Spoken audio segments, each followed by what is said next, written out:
African citizen, may you please stand up and leave our hospital?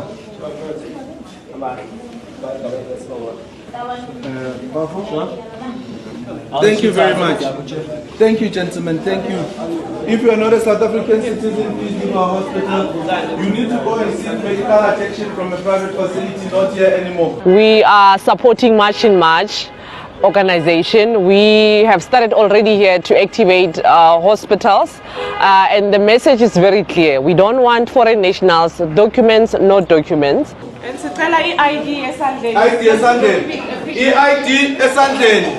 This is specifically to the MECs of health and the Minister of Health. Stop threatening us with prison. Stop threatening us with prison. It's either you join us in this fight, not unless niyohlangana nemambe ephuza umhluzi. Good morning, my good doctors. How are you? How are you, my good doctors? Anyone who's not a South African citizen, just because of this side, please stabilize them. After they've been stabilized, you can discharge them. These people, they have too much privileges to have files in our hospital. It ends here and it ends now. It's a public, it's a South African public hospital.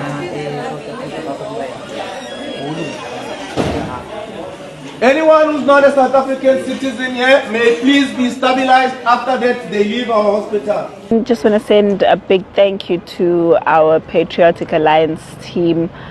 We've been working well together before we even met each other, and now we get to meet each other and continue the patriotic work that we're doing.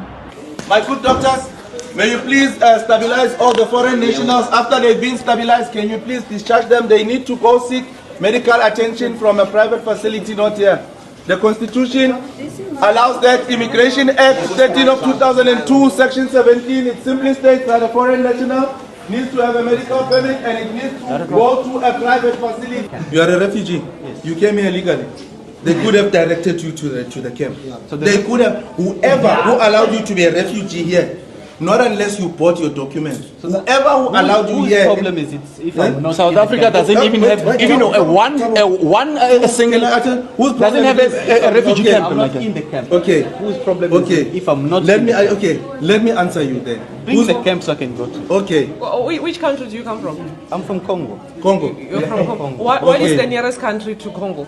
If you're seeking refuge in South Africa, because according to foreign policy, you're supposed to migrate to there. So you cannot come to South Africa, seek refuge in a wrong country and ask us silly questions, Bob. No, the government. Which government? The government. Which government? Which government you're talking about? Let me tell you something.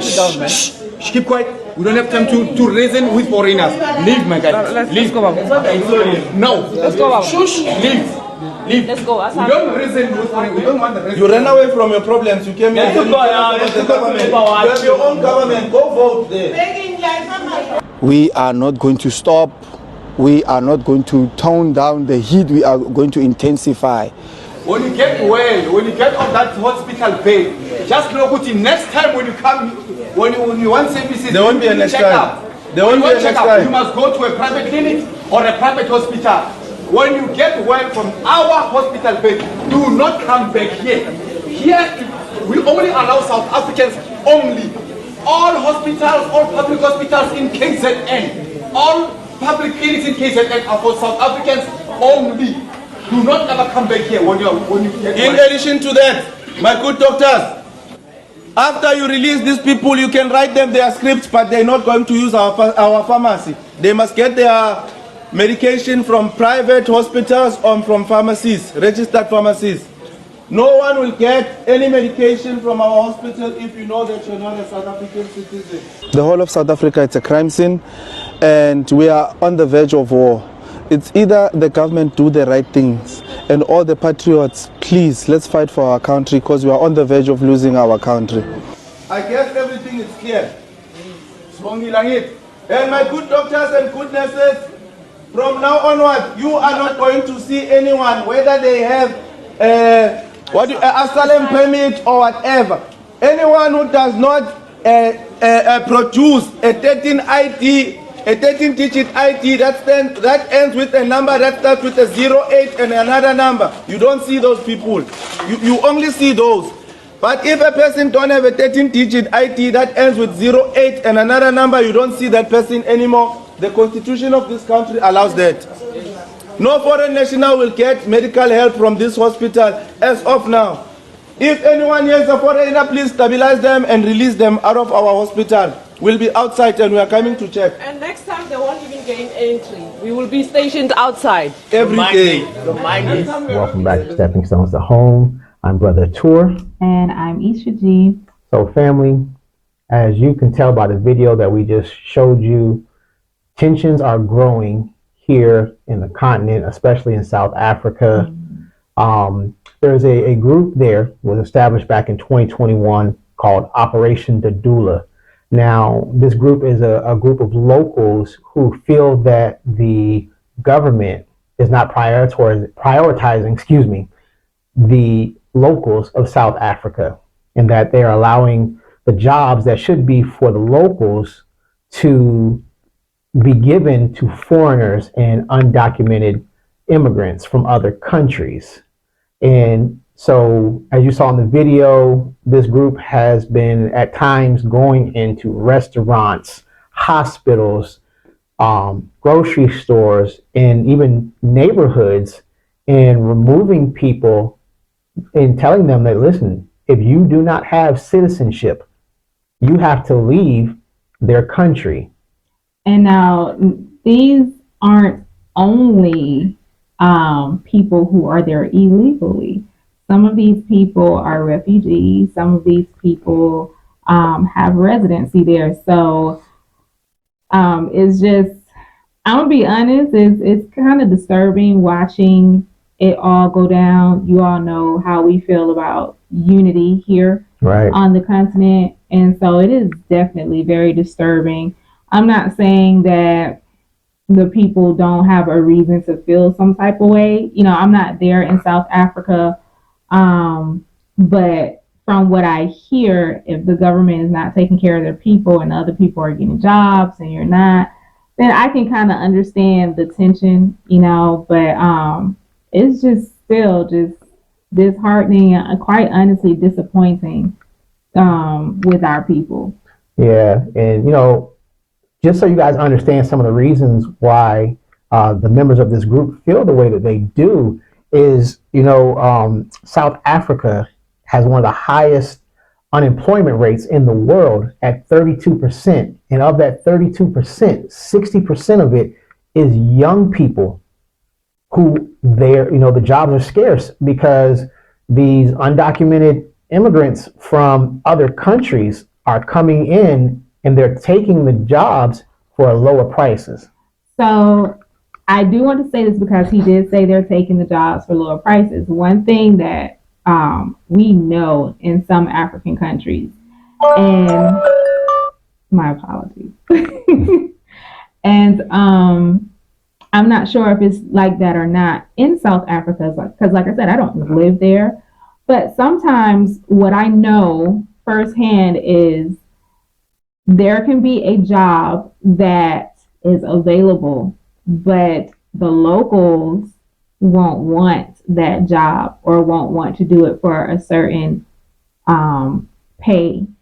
And so want somebody that's from a different country, a foreigner, another African person from one of the other African nations will actually take that job that is unwanted by the locals, or they'll take it for a lower pay. And so I'm not sure if that is the case, but that is something that I know for sure happens in different countries here on the continent of Africa. Yeah. Also, you want to take into consideration some of these people that are coming from these other countries like Malawi, Zimbabwe, Lesotho, and other countries. They're fleeing from poverty and political instability in some of these countries. And, you know, they're just trying to get somewhere safe. Right. You know, and so in those instances, they're just trying to survive. Right. So that was the thing that was on my mind. Like, well, why are they there? And I'm not saying that when you have foreigners coming into your country, you're not going to get, like I always say, bad apples. That's going to happen.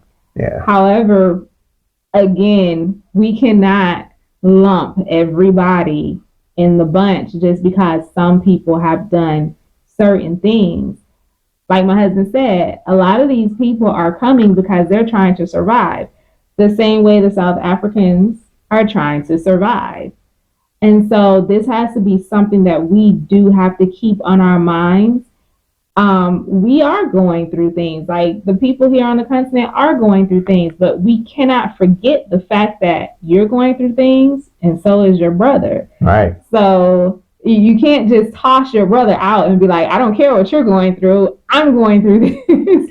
Right. They have to remember, I get it. I get it. I understand that every person of every country on this continent, all 54 countries here on the continent of Africa, the people there, they love being Ghanaian, they love being Nigerian, they love being South African, they love being Botswanan, they love being Tanzanian, Kenyan, all of that. They love it, but you have to remember, you're still Africans 1st, but the colonizers, they did their job.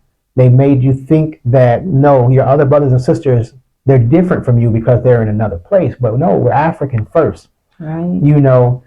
And some of the problems that some people are having with this movement is nothing's being said to the white Afrikaners that are there in the country. Right. So that was something else. I get it with the immigrants and for the way that the people are feeling, like you're taking. Yeah, we understand jobs. We understand.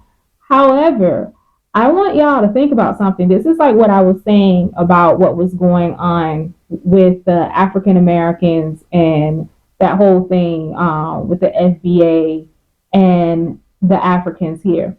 We have to really remember who's behind all this stuff. Remember, y'all, where was the focus before? The focus was on getting back the land. These immigrants that you all accept as African people who colonized South Africa, stole that land. They now own 71% of the land there. Mm-hmm. The focus was on getting that land back from them. Remember, not too long ago, they was trying to go to the U.S. because they made up this whole thing about them being done wrong and everything. It was about getting back the land. Now, all of a sudden, there's a focal shift. So the focus has now shifted, and now it's let's get all the immigrants out. And I'm not saying this hasn't been something that's been brewing underneath for years. But y'all have to see clearly the focus has now been shifted away from that. Mm-hmm. So again, who is behind all of this? Because it's not the fact that they're taking over South Africa, the few immigrants that are there. The ones that have taken over South Africa are the ones who own the majority of the land.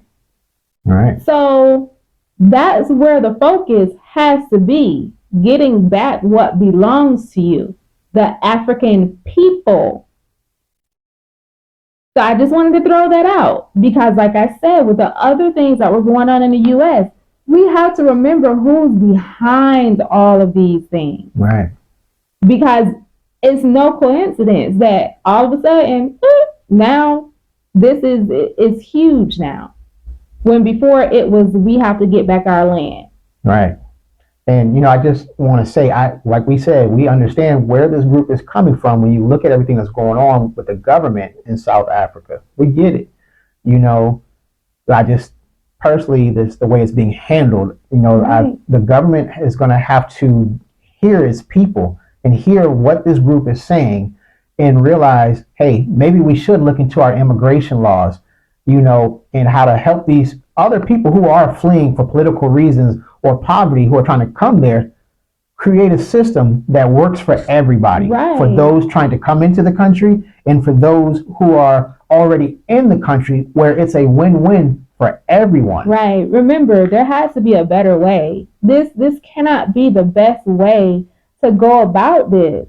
It really can't, because I want people to think about something. For those that are South African, and those mainly South Africans I'm speaking of right now, the way that it is coming off is that you're making yourself an island. The way that it's coming off. I'm not saying that that's what you're trying to do. I know that that's not your goal, but that's the way it's coming off. And you don't want other African nations to feel like you're distancing yourself from the other Africans. Remember, this is the homeland. We all want the ability to roam freely, to visit, to travel the homeland. And so that is not something that you want to happen. So there has to be a way to deal with the problems going on when it comes down to jobs and different things in South Africa without making it seem that way, to the foreigners that are there. And some of the foreigners that you're kicking out are coming there to open businesses that will create jobs for the locals. And so if you kick all of the foreigners out, even the ones who are coming legally, because I've seen videos where even people who have residency there, they're being asked to leave, but they've done everything legally they were supposed to do. And so you're asking them to leave. So what if they came here to open a business that's going to employ hundreds or thousands of local South Africans? Now they leave. If you're saying that the poverty rate is so great, in that the jobs need to go to the people. The government obviously is not creating the jobs that you want, but other people are trying to come in and create these jobs, but now you're asking them to leave. So now you're leaving your country in a worse state. So, and that's not the goal of Africa. The goal is for us all to rise, for us all to have what we need. And I know it's like, well, what do we do? How are we supposed to do this? If they're taking the jobs, how are we supposed to?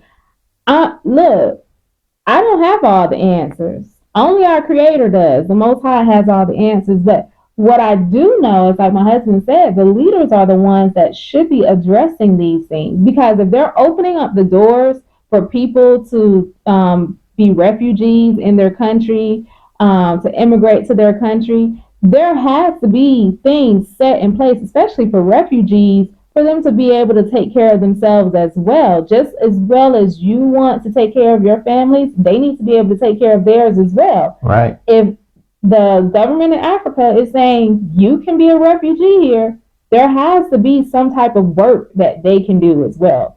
So we have to look at both sides of the coin. The South Africans need jobs. The refugees need jobs.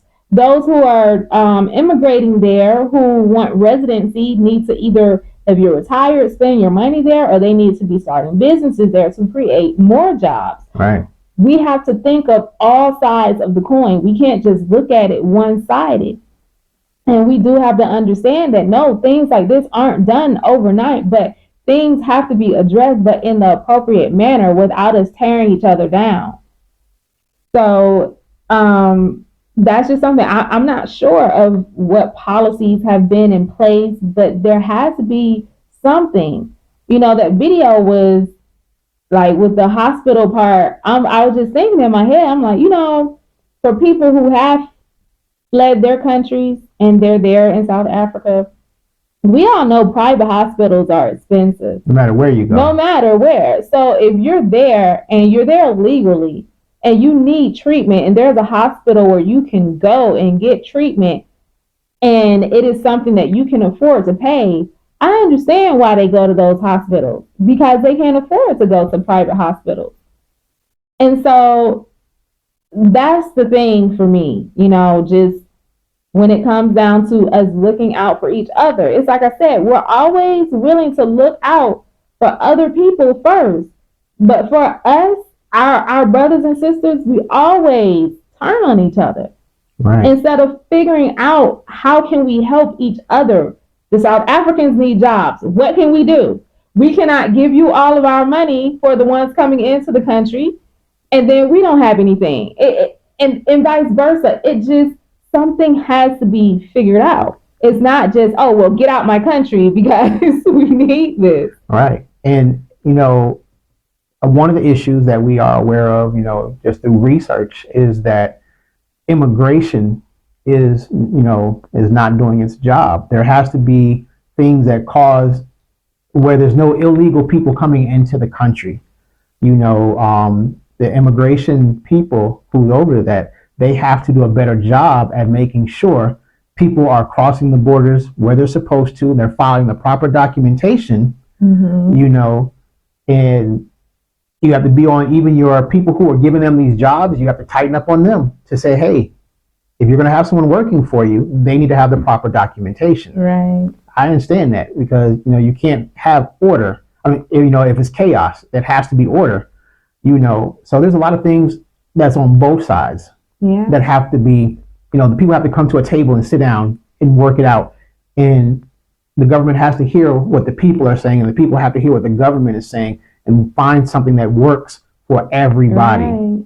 And I know a lot of this is, like I said, this is something that's been going on for years, it's boiling under the thing.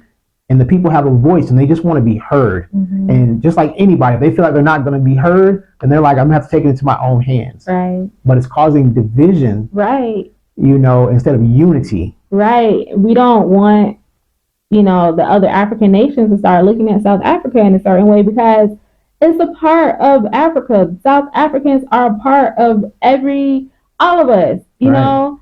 So we don't want that. We want unity between all of us, but that is definitely going to take work. So, South Africa has to look at, well, how are other African nations viewing us with what's going on? Right. Because it's not, from what I understand, just one nation that they're kicking out, or saying that we don't want you here. You have to think about that as well. And think about the fact that what South Africa is going through with the job shortage and poverty and things like that, all of the African nations are facing that right now. Right. That's the whole point of why we're saying unity is needed. Because all of us, all the nations are going through it here on the continent of Africa. But kicking out your brother or going about it this way is not going to solve the problem. Right. That is not going to get us to where we need to be. So we got to think about that. It's not just us that's going through. Your neighbor is going through as well. So, there was another issue going on in Ghana, and I'm glad that was supposedly squashed. I hope it really was squashed, but it was, same thing, kicking out people from other nations. And listen, this is not the time for us to be doing that. It really is not the time for us to be turning on each other. And it seems like melanated people all around the world are fighting each other when we should be uniting together and standing strong together for all of us to rise. Right.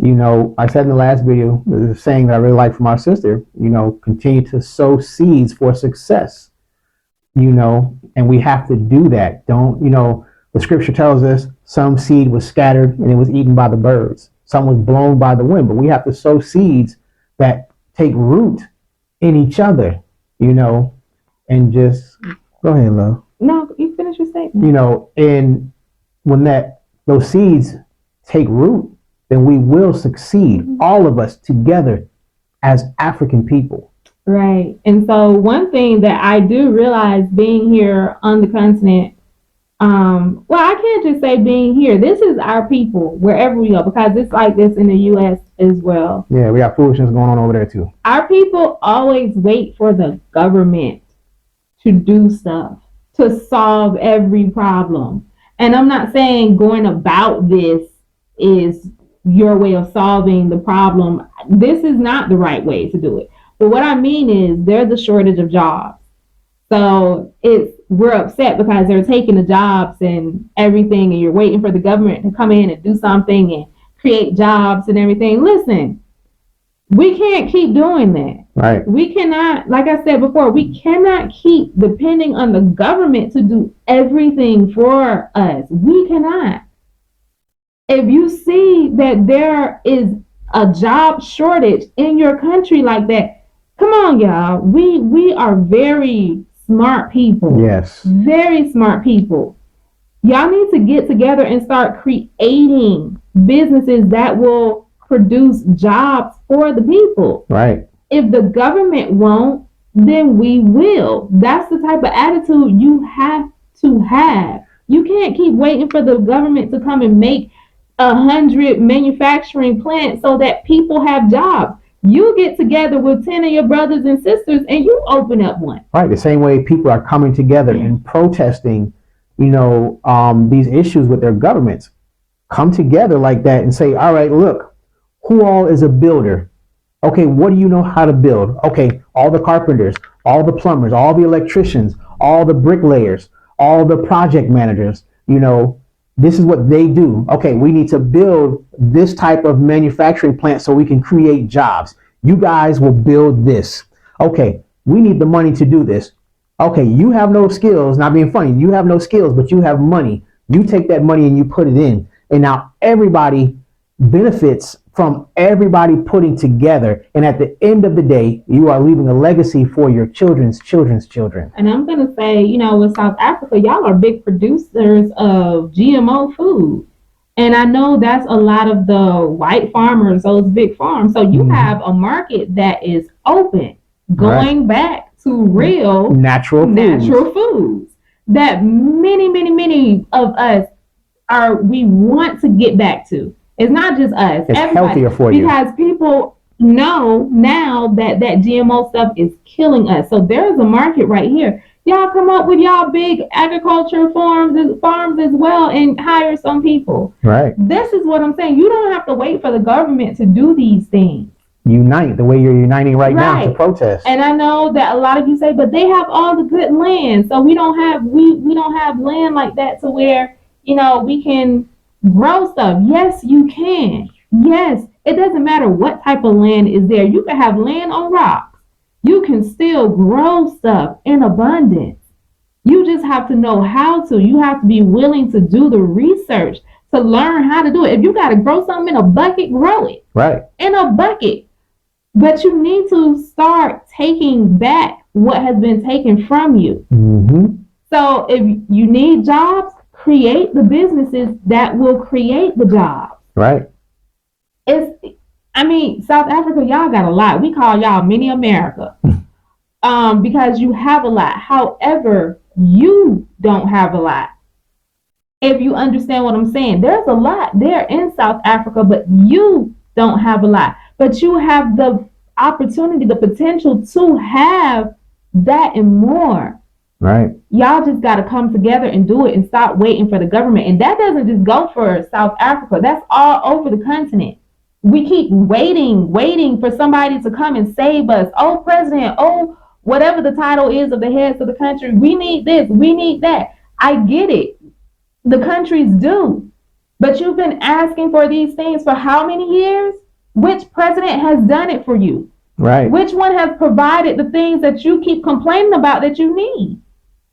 If none of them have done it, it's a track record that you have seen now. This is not going to happen by continuing to depend on the government. Create your own businesses. Create your own jobs. Right. Create your own workforce.